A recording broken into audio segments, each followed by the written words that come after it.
Hello friends, welcome back to my channel home made వంటలు. ఈరోజు నేను సగ్గుబియ్యంతో వడలు ఎలా ప్రిపేర్ చేయాలో చూపిస్తాను. ఈవినింగ్ టైంలో స్నాక్స్ ఏమీ లేనప్పుడు ఏం చేయాలా అని అనుకుంటున్నారా? అయితే ఒకసారి ఈ సాబుదానా వడలను ట్రై చేయండి. ఇవి పైన క్రిస్పీగా, లోపల చాలా సాఫ్ట్గా, తింటే చాలా టేస్టీగా ఉంటాయి. ఇప్పుడు సాబుదానా వడలు ఎలా ప్రిపేర్ చేయాలో చూద్దాం. ముందుగా ఒక బౌల్లో ఒక కప్పు సగ్గుబియ్యాన్ని తీసుకొని కొద్దిగా వాటర్ పోసి ఒక 2 గంటల పాటు నానబెట్టాలి. 2 గంటల తర్వాత ఇందులో ఉన్న ఎక్సెస్ వాటర్ అంతా స్ట్రైనర్ సహాయంతో వడపోసుకోవాలి.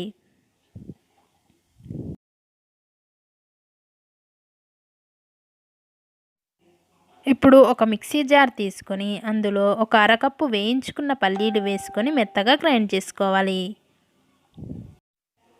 ఇలా గ్రైండ్ చేసుకున్న తర్వాత ఇప్పుడు ఒక మిక్సింగ్ బౌల్ తీసుకొని అందులో మనం ముందుగా నానబెట్టుకున్న సగ్గుబియ్యాన్ని తీసుకోవాలి.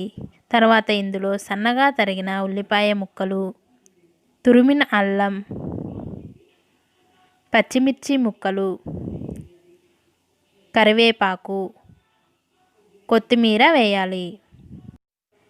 తర్వాత ఇందులో మనం ముందుగా గ్రైండ్ చేసి పెట్టుకున్న పల్లీల పొడిని వేయాలి.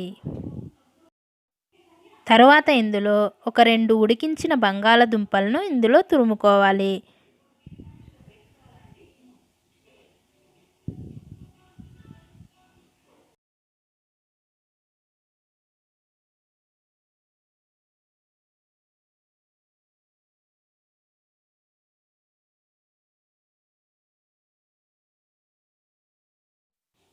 ఇలా తురుముకున్న తర్వాత ఇప్పుడు ఇందులో రుచికి సరిపడా సాల్ట్ వేసుకోవాలి.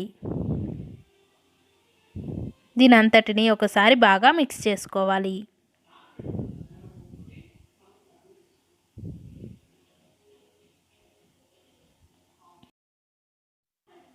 తర్వాత ఇందులో ఒక 1/2 స్పూన్ పసుపు,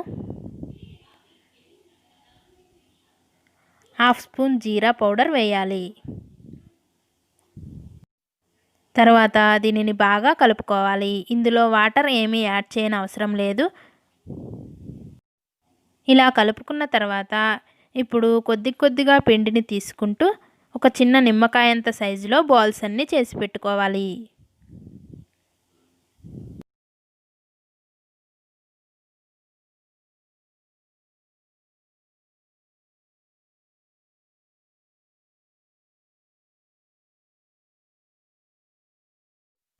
ఇలా అన్నింటినీ చేసి పెట్టుకున్న తర్వాత ఇప్పుడు చేతికి కొద్దిగా ఆయిల్ అప్లై చేసుకొని ఈ బాల్ని చేతిలో పెట్టుకొని కొద్దిగా ప్రెస్ చేస్తే సరిపోతుంది.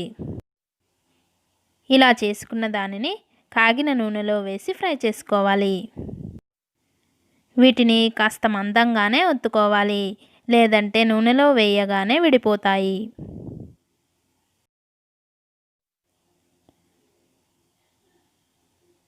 ఇలా ఒకదాని తర్వాత ఒకటి వేసిన తర్వాత గరిటెతో 2 వైపులా తిప్పుకుంటూ మంటను మీడియం ఫ్లేమ్లో పెట్టుకొని మంచి గోల్డెన్ బ్రౌన్ కలర్ వచ్చే వరకు ఫ్రై చేసుకుంటే ఎంతో టేస్టీగా ఉండే సగ్గుబియ్యం వడలు రెడీ అయినట్లే.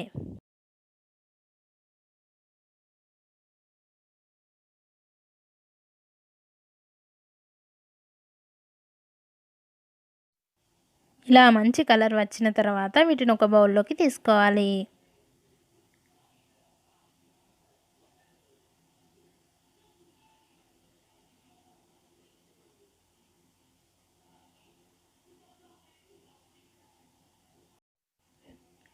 వీటిని టమాటా సాస్తో కలిపి తింటే చాలా టేస్టీగా ఉంటాయి. ఫ్రెండ్స్, చూశారుగా సగ్గుబియ్యం వడలు ఎలా ప్రిపేర్ చేయాలో. మీరు కూడా ట్రై చేసి ఎలా వచ్చిందో నాకు కమెంట్ సెక్షన్లో చెప్పండి. ఈ వీడియో నచ్చితే లైక్ చేయండి, షేర్ చేయండి. అలాగే ఇలాంటి మరిన్ని రెసిపీస్ కోసం నా ఛానల్ని సబ్స్క్రైబ్ చేసి పక్కనే ఉన్న బెల్ సింబల్ని క్లిక్ చేసి ఆల్ అనే ఆప్షన్ క్లిక్ చేయండి. ఇలా చేయడం వల్ల నేను ఎప్పుడు వీడియో అప్లోడ్ చేసినా ఆ నోటిఫికేషన్ మీ వరకు వస్తుంది. Thank you for watching in this video.